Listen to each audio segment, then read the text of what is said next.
ma'am खुमजरी अदुम English impact news की मनु हुन की थौरम नि मनु हुन मैम पुनः मुतराम नुकजरी मरुइना था तराग तरुक मपुंग फाराबा सुगुम इराम खकनी कांगलुप अनि की ओइबा कुकी मेरी मैथै की अदुना लैरैबा ओइरैबा फिल्म सिदा खोगी इंडिया की अनौब सरकार सेंबा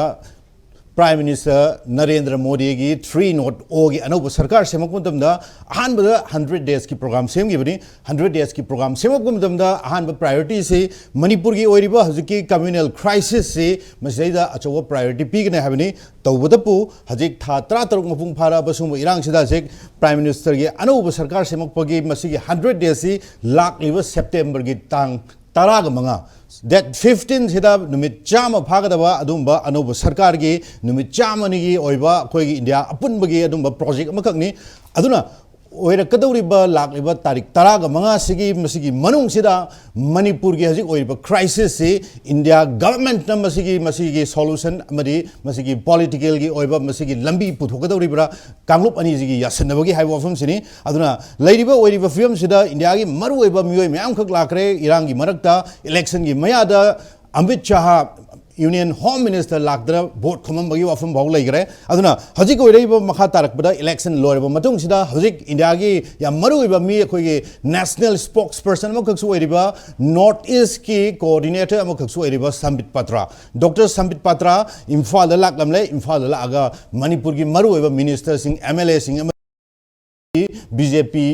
प्रदेश की प्रेसिडेंट की मयुम चटना मणिपुर की स्पीकर की मयुम चलगा मणिपुर की मतंग मधुकी डाटा की कलेक्शन तौग्रे है पावन सिंह अदुना महाग लाब खोचत मणिपुरी करी होंग पुरकदगे है वफम से अचौब वाहंग ओइरे अदुना हजिक ओइरेबा फिल्म सिदा समित पात्राना लामसी मणिपुर की ओइरेबा हजिक पॉलिटिकल सॉल्यूशन सी मसी सॉल्व तौगदौरिबरा नत्रगना हजिक मणिपुर की ओइरेबा फिल्म सिदा मणिपुर की सरकार सी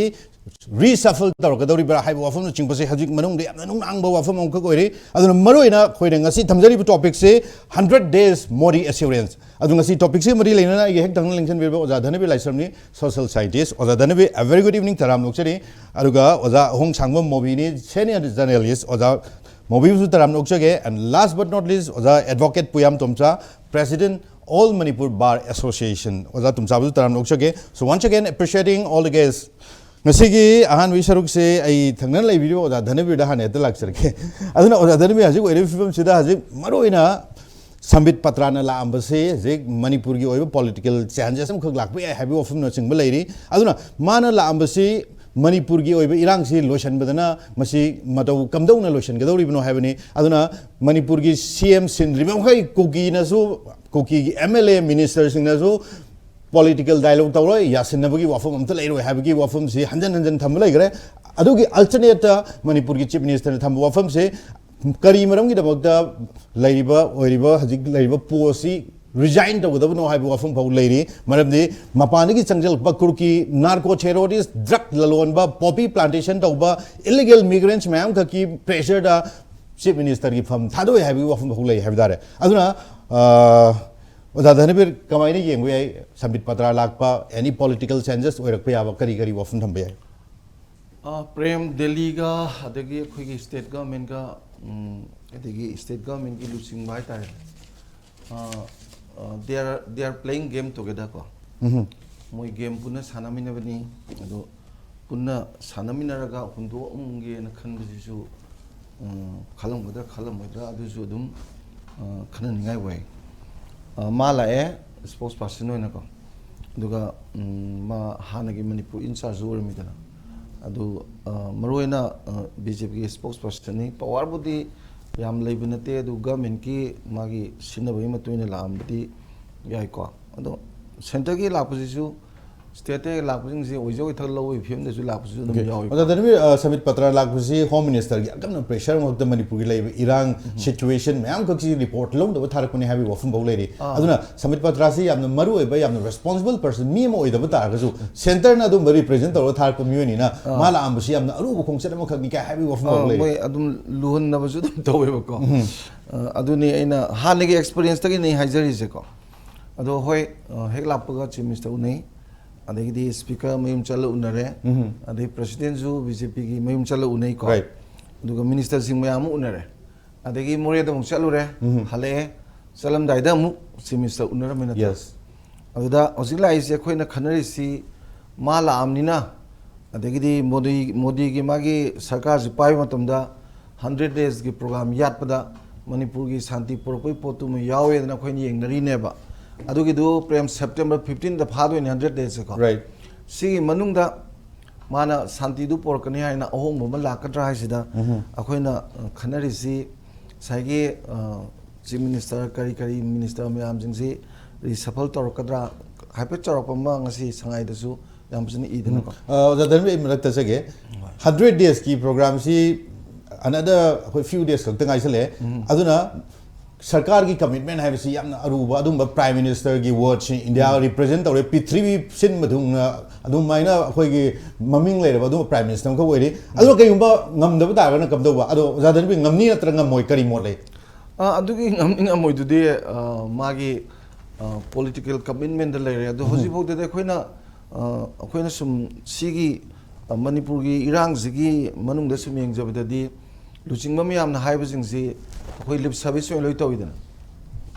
lip service loi tawi home na haiba jungare man haiba jungare adum lip service ne ba khoi de hoji su yamna thajabdi wali ko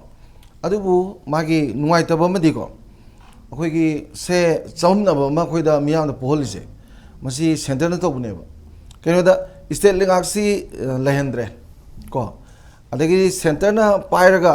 shanti propang ngambra aidu jumu ngamdre Dhanabir wafam da thamjauge any away library ba guest Oza Tomcha natraga khoi gi Zamobi marak ta kari gumba yeting natraga kari wafam thamning bole aga jo madugi ya madugi khudung sa lobi rakani na ai madu thamjage Oza Dhanabir khakta nganga khoi na sum tamina bogi mohota leiba khoi gi guest ma'am rakta gi marak da gidan cross talk se dirani hen no wani yes please aduna sida aina thamjai se state lingak su lehendre ko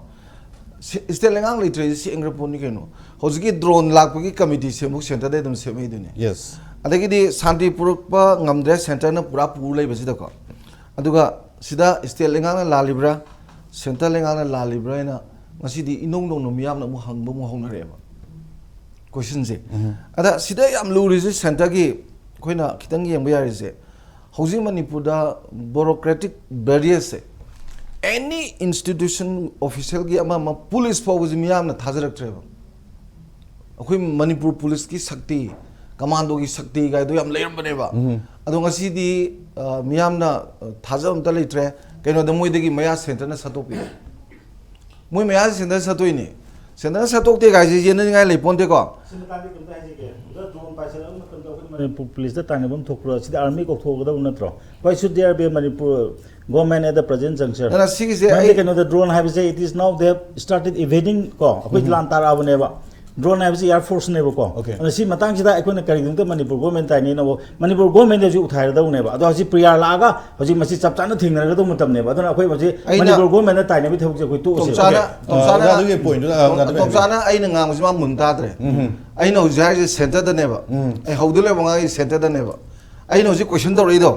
ai state lenga lalibra center na lalibra ise center na khoi da lenga handraga center na ngasi bo lak pasida Manipur lenga da taina ge na center na khalaga di center lenga si kari no na hai bane ba tomsana mun ta dre ba aduna sagi se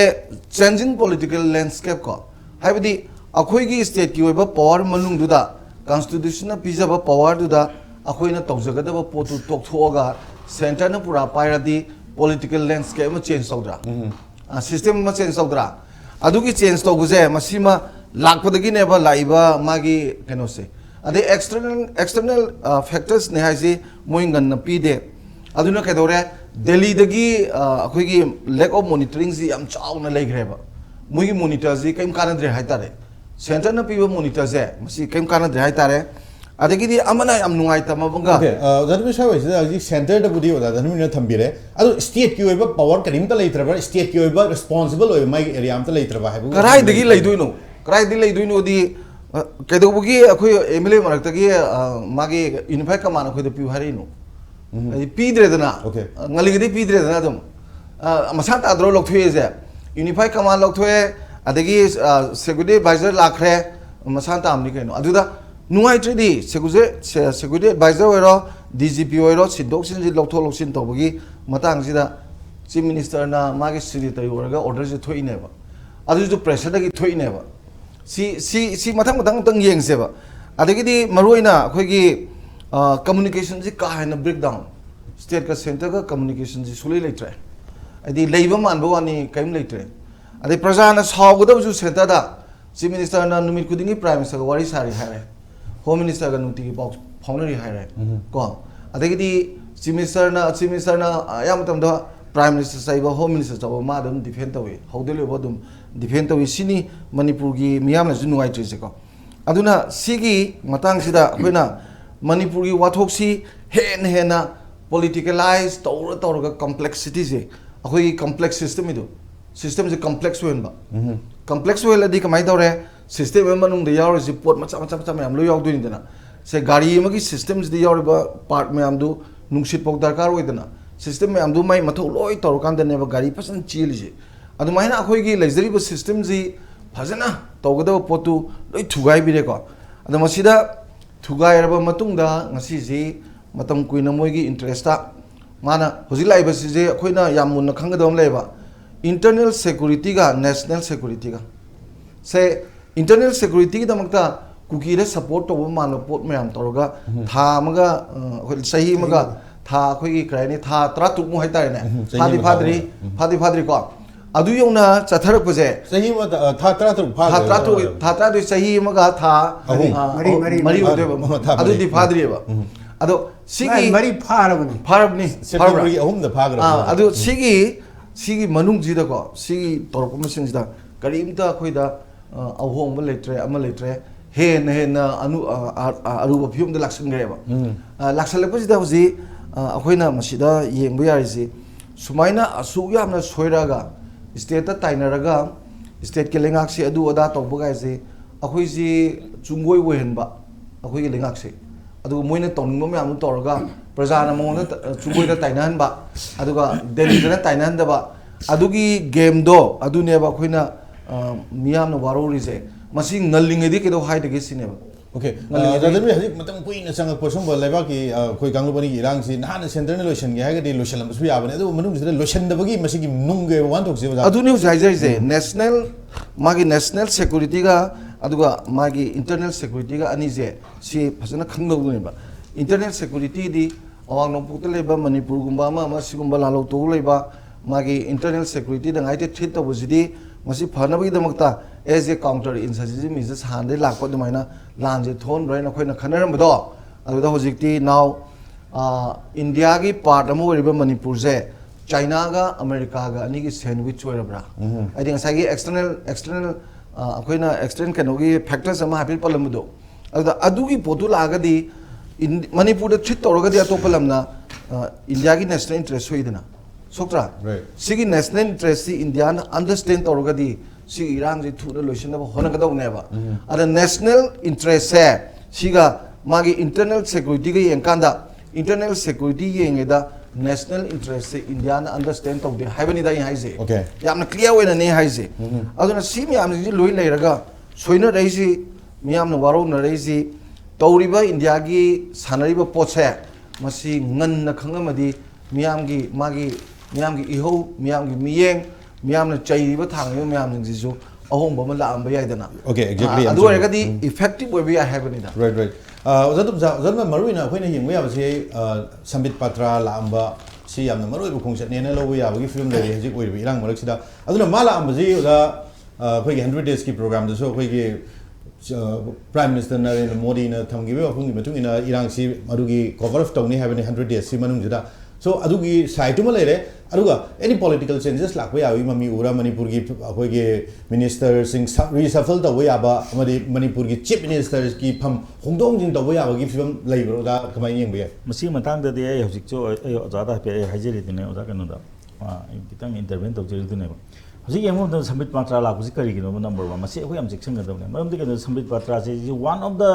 kwadi manipur gi irang ji thoku matum da yam hena hon gi banu pa mane na di lowe ba mam de ke da no gi ko open ji mai tha ba matam da mi phai ba mi phai mana paulilen hokyu ka ko manara ga mana mi tha do ba adi commando lok thoye ba अदुदगी the 3rd May दा इरांग तो कुमतम दा कोई मणिपुर की समित पत्राजी cookie की मकोई की live community जिंग नंगनाबा मकोई की favour दे लेबा असेंग भाई तागदी केम ता हाइजेगे मागी वाजी तोखरेजेबा हानगी मतमदा को कोई हौजी चे थोलक्तन मसी कनामतन येत यारोदो पोदो मनी कुकी मिलिटेंट सिंग जी सिजनरगा बीजेपी ना भोट कागी बने हाइबसे मसी कुकी मिलिटेंट सिंग ने क्लेम तोराबनी डॉक्यूमेंट फाइल तोराबनी मतम सीदा मदुदगी ने मोय चेन रिजे तसेंग हाय तारगदि हौजी मोय की लीडर सिंग लाक्तबसे अदि मरम लेन खले केनो मोय की पॉलिसी म सोगिबदो मोय कायदना लाक्तबो रंगनेबा अदुगी मतुंग देगिने मोयना अखोय की नोगी कुकी के पोत अमद पिरो हायबदि कुकी सिंगजना मसिदि अखोय बीजेपी का समिनबदि यारो नांदे के इलेक्शन मोय 90% हेना ग्रुप अमद पिग्रिदुनेबको अदुना हौजी सबित पात्र थारिजे करिगिनो अदुगा सबित पात्र से मसिमा चेंज तौदबो करिगिनो मागी पॉलिसी सोगिबा दि माना मणिपुर अदु मसिंग असि बाउदा सबित पात्र से तसेंना हाय तादि मा एफआईआर चंदम थोबनि मतम मा हाय दो पुलिस दा फादना लेबा मिसिंग दो अखोय चलगा लौथोरे कायना अदु याब्रो मतम दुदा कनो जे चेनब मिसिंग को अदुगी हौजिकी ओपन से मै थाबदा चेनब सिंग फारगा सोजाम पुलिस स्टेशन दा लेबा मतम दा संबित पात्रगा पलरा हकी को तौरगा मी लौथोप याब्राबा अद मसे सिंगो मी मौजि तंजा जे थोलेजे से आइदि ngसा हाइजेसन हौजि ड्रोन अटैक तौरेबा मागे 100 days की प्रोग्राम वाजि लोइ तोसेबको मोइना फनामना तौबा याम समना हाबदा मखोइना कंट्रोल तौब ngमने हाइब ग्रुप अमौजि कंट्रोल तौब यारक्त्रेबा यारक्त्रे हौजि ड्रोन अटैक तौबाइसे मसि लोइरबनि मखोइ की एयर फोर्स लिंखतबगा सामानरबनि आइदि मसि मोइदि हेलीकॉप्टर लेरमदा जु खल्लेको मरमदि कनो the चुचामपुर district मनुंगदा assume Burma border acid करी तरुंगदि के अखोइ खंगदि चुचामपुर जे सोनांगनि मचेन मने अखोइ इम्फाल की मनुंग दोना अमन खंगब पोचु नतेको अदुना मसि तरुको मतमसिदा करिगिनोबा हौजि याम समना हाय तारगदिको अखोइ मणिपुर के ओइनसु कैबिनेट से खुदक फमगा मोइना हौजि सि कंट्रोल तौब ngमगिद्रा अखोइ मणिपुर गवर्नमेंट लाइरिबा लाइबा इरांग ड्रोन अटैक्स द मोइ कदो यागदौरिगे हजिक हारे मैं कनो से एमएम को मैं से मधु कनो मेचिन गन माले को अदुगी कनो ट्रेनिंग तौनो मी लौरिनि काना अदुदि यामना नोकनिंग बा वान हाबा अदु सिपाई को 60,000 आर्मी संगी बदो क्राइ चखरगे हाबा अदु हजिक अखोइ के पुलिसिंग दा कनो तौदौरिबा ट्रेनिंग पिदौरिगे काप या पिदौरिब्रो अदुना हजिक तसेंना हाय तारदि संबित पात्र लाइव पोचिदि अखोइना क्वाइदि पामजबदि मसे सुमाइन तौदना अखोइ के कैबिनेट नसु मीटिंग फमनिंगे अदुगा करिनो सिदिस लाइव डेवलपमेंट से यारगा मोइ ngमगदौरिब्रा अखोइदि हेक हौबदि हाइरे मसिदि फॉरेन एग्रेशन अमा यावरे अदुनदि मसे 3 आर्टिकल 355 से चलाइबिरो हाइग्रबनि अदु चलाइ नत्रगा चलाइ दे थबक्तदि चलाइरे मरमदि कनो त मोइ कनो होंगजले ओजाना सौजा हाबिग्रेको मोइ नमदना अखोइ सिक्युरिटी अबारदम थाज लखरे अदि डीजी होंगरे नत्रा हाइदे मकु चीफ सेक्रेटरी होंगरे अदुना मोइसे मरु बिजु होंगदना मसी डी फैक्टो लेग्रबनेबा अदुगा मसिगी पोजे हजिकति गना नहान ड्रोन अटैक तौबसि इज वेरी डेंजरस को दि तोंगानबा स्केल मा लाख्रबनेबा दन सि लाको मतमदि माना लागा करिगे लीडरशिप चेंज तौगा ड्रोन अटैक तो कदौदोरिगे हजि सि मिनिस्टर सिलगा कदौदोरिगे अदु जकोदि मसिदि फारे मसिदि कोइ सेंटर ना मतम खर पानगिसि अदु मतुंग माइ लाचने ना सेंटर ना इंटरवेन तौगी मतम यौद्रिब्रा हाबनि दा सय वजिदा को इरांग लोइसनदबगी मरम सि जि फैक्टर मना कुकी की लालो नत्रगा कुकी एमएलए मैम को मणिपुर की चीफ मिनिस्टर सिंद्रिम मकई मसिगी टॉक से तौरोय हाबनी अदुना मसिगी प्रेशर द सेंटर दगी हजिक मणिपुर की पॉलिटिकल चेंजेस लाप याबरा हाबे वफुम दो मसिगी मतंग जे हाइजिम दाइ दुना हाइजे मोइना पंगा ngमजेबो ने भाउजे ड्रोन अटैक तौरजे मोइ कमाइना एक्सप्लेन तौदोरगे कनो को पृथ्वी की जगह करम जगह दा कनो सिविलियन पॉपुलेशन दा ड्रोन दा बॉम्ब थादरगा हाथ बजे कराइदे लेगेबो मसे अदु मसि तौरको मतम जे मोगी पॉलिटिकल गेम करि तौगे मथौ तागे एचिमिनेस हेंदो अमा सिलगदि वारी सागे गाजे वारी मथौ तादे नि सिदि मोइ दे हैव टू बी कंट्रोल मोइ से कंट्रोल तौदो मतमनेबा अदुगा मयाम प्रजा मयाम दा बॉम्ब थादरगा मंत्री सिनबा काइजे करि करम आर्थनो हाबनिदा अदु मोइना मणिपुर दा उरिसि करिनो हाबा अदुना हौजि तसेंना हौजि हाइबको अखोइगी ngसागी अखोइगी संबित पादर थारैबो खोलैबो पॉलिसी सिदि आई वास ने अदु मसि तौबुम जु थोकते हौजि drone attack is very serious अखोइना पाउ ताजो मतम द कंफर्म दि तौद्रि मसि हौजि अखोइगी गेंगिबा लाइबा ngसागी अखोइगी को अचौबा आर्मी गे हाइगद्रा करि ऑफिशियल सिन गे असि ड्रोन जे होम मेड नि अखोइ लोकल मेन नि मसि केनो गे मपान दि पुसल पन ते काना हाइबु सु याउ माले दु दे कंफर्म तौद्रि को मदु यामना नोंगिंबो वा अमनेबा तसेना अखोइगी सिदि जे साबो तागदि मोइ एक्सपर्टाइज दो याम थिन लेमनग्रेबा अदुना नो खाइजे मखोइदि को आईडीएफ को इजराइल डिफेंस फोर्स की मी याउरी sai ko cookie sing de moi ko moi Jewish ne na da bu to la ga se training period adigi kano da Burma rom da la ko matam da America ke western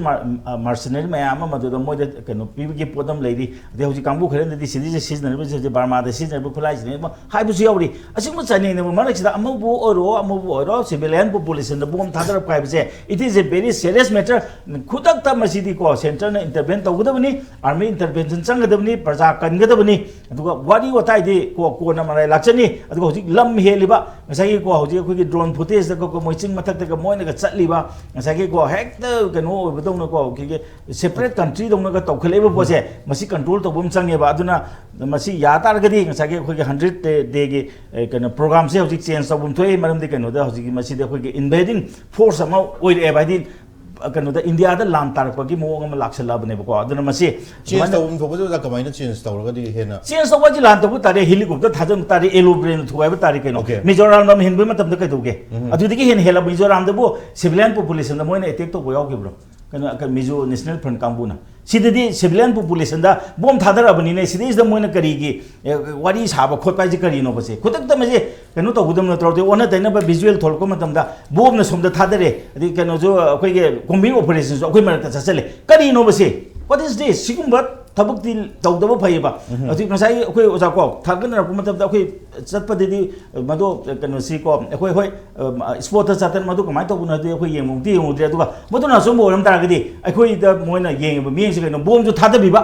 aduga combing operation ju tawdabi do bukhai de bom thiribra ada combing operation matang je combing operation je da masi akoi state ki chapter ma oi bugum tawri hajik se ayamba order thok pusi masi akoi mari laina ba police station dugi SP jing da thwe ngang han koktruk ta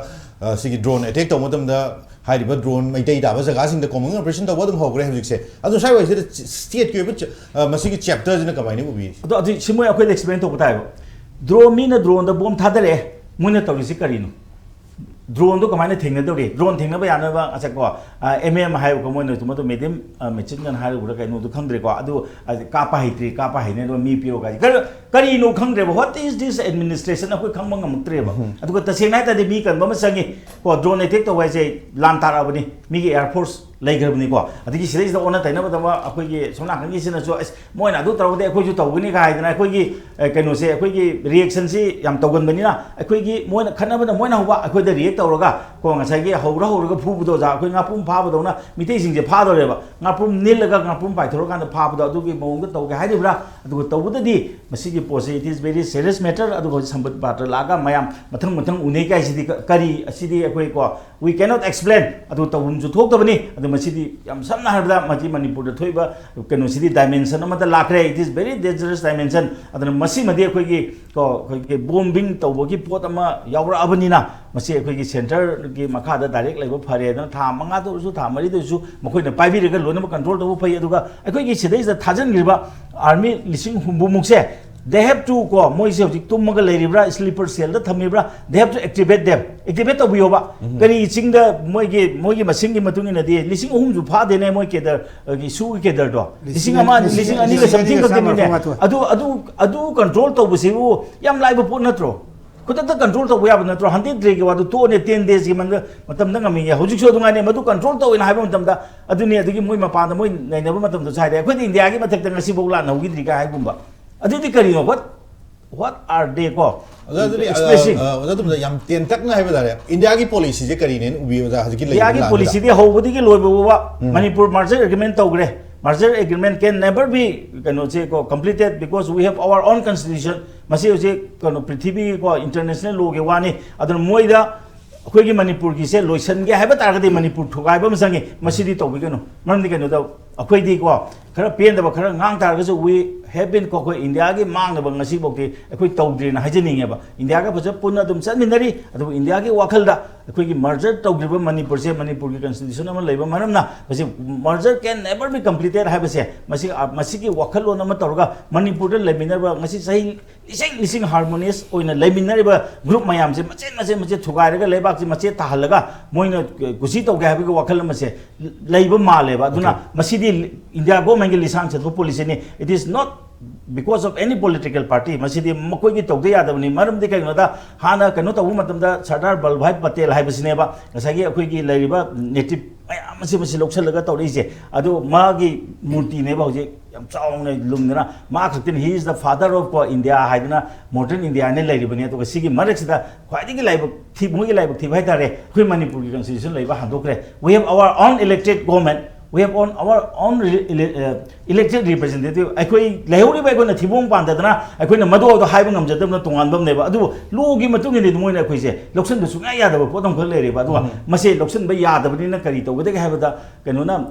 ꯌꯨꯔꯣꯄꯤꯌꯟꯒꯤ people ꯃꯌꯥꯝꯅ north America ꯂꯧꯁꯟꯈꯤꯕ ꯑꯗꯨꯃꯥꯏꯅ ꯃꯅꯤꯄꯨꯔꯁꯦ ꯃꯣꯏ ꯃꯌꯥꯝꯅ ꯃꯆꯦꯠ ꯊꯨꯒꯥꯏꯔꯒ ꯂꯣꯏꯅꯃꯛ ꯇꯧꯈ꯭ꯔꯀꯥꯟꯗ ꯀꯣꯟꯅ ꯑꯩꯈꯣꯏꯒꯤ monument ꯑꯃ ꯁꯥꯕꯤꯒꯦ ꯃꯉꯥꯏꯔꯦꯕ ꯃꯣꯏꯅ ꯑꯗꯨꯅ ꯃꯔꯨꯑꯣꯏꯅ ꯍꯧꯖꯤꯛ ꯏꯟꯗꯤꯌꯥ ꯒꯣꯔꯃꯦꯟꯠꯀꯤ ꯃꯈꯣꯏ ꯄꯣꯂꯤꯁꯤꯁꯦ ꯑꯩꯈꯣꯏ ꯃꯅꯤꯄꯨꯔꯁꯦ ꯃꯆꯦꯠ ꯊꯨꯒꯥꯏꯕ ꯑꯗꯨꯒ ꯍꯧꯖꯤꯛ ꯃꯅꯤꯄꯨꯔꯁꯦ ꯑꯩꯈꯣꯏ ꯇꯣꯉꯥꯟꯕ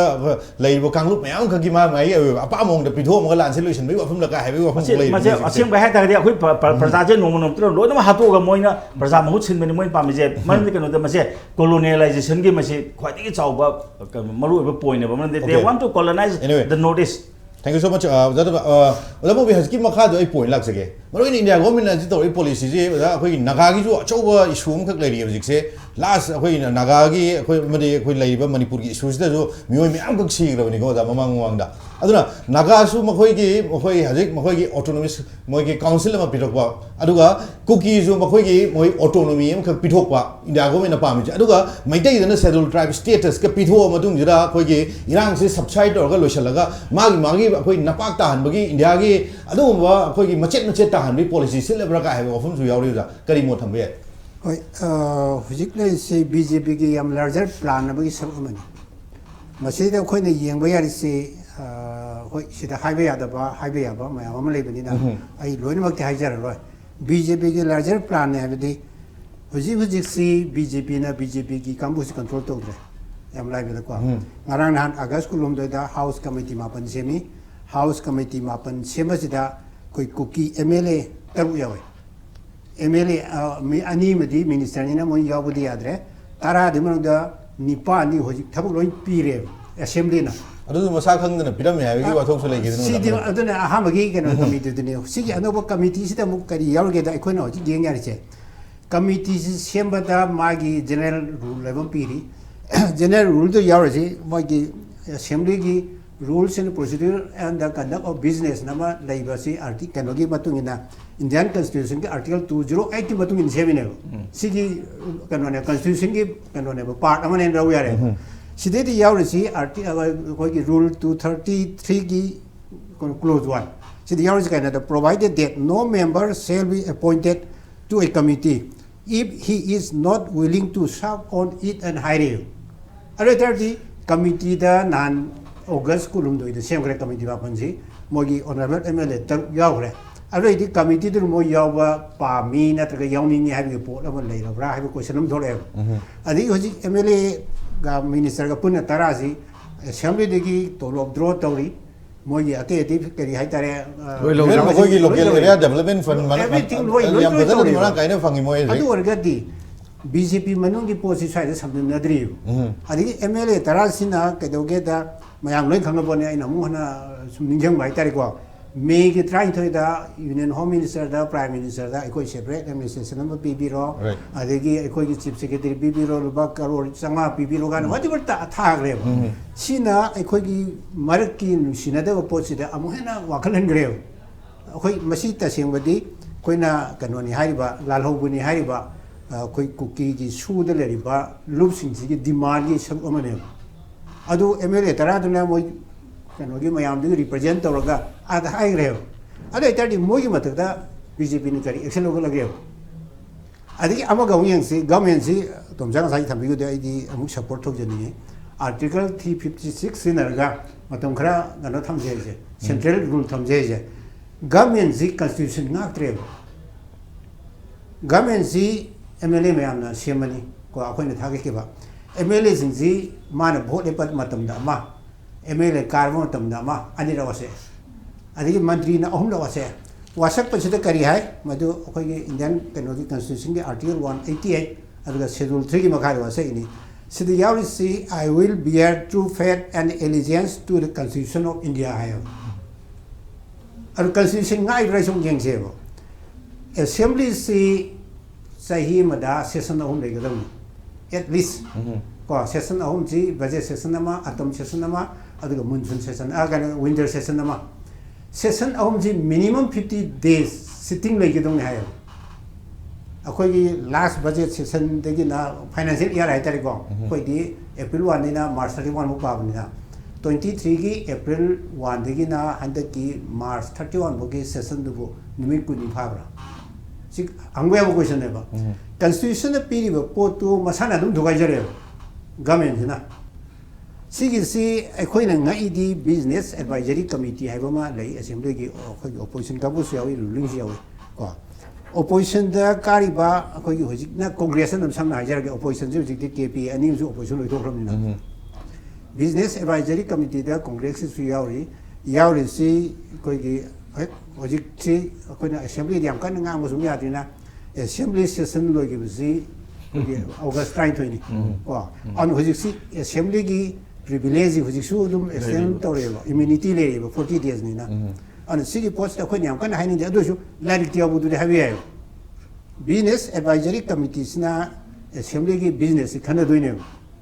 adu khana matam da akoi numi si gadang phame adu di akoi sahi mi gi minimum 50 days su dre do advisory committee do mad wari lo bo wang na ba mad manung de ngang na bri dra adi ngang na yai ba sidi da opposition gi le si ano we men internet kayara kar ba speaker we biram ba mayam yauri ni alo di hande ke session je koi nimi kuni dang phame trangani phame trai ban dang phame adi yang kai su dra ga constitution ni kai re akoi ji su mi bra ga si mo su khanje ga dong le an sigu bo mayam ji yang kan da sidai da akoi gi article 356 clause 1 de piri se governor report ama piraga or otherwise na yaureba governor report pirakta su yaba sike doge da governor report pirakta su is satisfied that a situation has arisen in which the government of the state cannot be carried on in accordance with the provisions of the constitution and yaureba constitution ki provision no ngak na chatrabani na government ji center na proclamation nama torga hoi thahum thamgera natra pura uthai gera whatever to mo yapa mani go adu hoi haibidi ya adu gi poti matung ena government ji moina paisalaga hana de gi paire je khoi nu khangi kupai da ju prem ni question ma chi am do sam de lage ba paire kupai ji ge do ge da maming di khoi gi chief minister birian de ba mana government ji ge head na thakong na adi to bune ba mani an every blame ji chief minister ta akoi pau je jing theng na lo da just ai matem dang ai remind of jerong ge kongtruki na han gi aerial bombing to bagi maru gi thok dok to da manipur chief minister ji lambi re sat pada center de athing ga piri na han gi ave pau bu madu mak jiri de sat pada su to rom ye jiri gi magi ama thoram to ga ma to khidna hoi sigi post de ekoi na khangi se article 355 ji state of involved to bune ba center na khud pra thingje mane te basidi army thaja laga state government mateng pang goi wari de ne adu laibo poti mateng pang do mi duna moina control to re chief secretary ma hapa DGP hapa is state government gi maruina chief minister gi magi aning apama matungina most senior most officer sing de khan ge dong ne se chief secretary ka ba ba ama ani le DGP ka ba ama ni le sigi manuda aiga khuchana na thabok to media bo mi ji khanjego ji haksimong piri ba si convention ni ko larik te awa constitution yaw din ate sigi convention ji thukai raga chief secretary thajala DGP thajala adigi mana paijaram ba unified commando mangman gi lokthok pire lokthok ijum badnam ji mongondom pire keno order to state government thol center na tholok tre ba su adu sum noine tawjo ne ha ya na ba na adane koina chief minister sina status mo ko myam tainer se chief minister to hum to hari se ad center gi guide to man adum lawra ga man zo haidok to se khoi ifo de phangi to idna mi ya khum na ne sala ga sum haide do ar ko na nar kan har kan ngasa hero ga dai potu ne an sigi poche de da mangon na to we bo pot ma ma si man khangje de na sali bra khang na sali bra do khoi haibidi ngam de ko la idi game plan to the mazi as a pole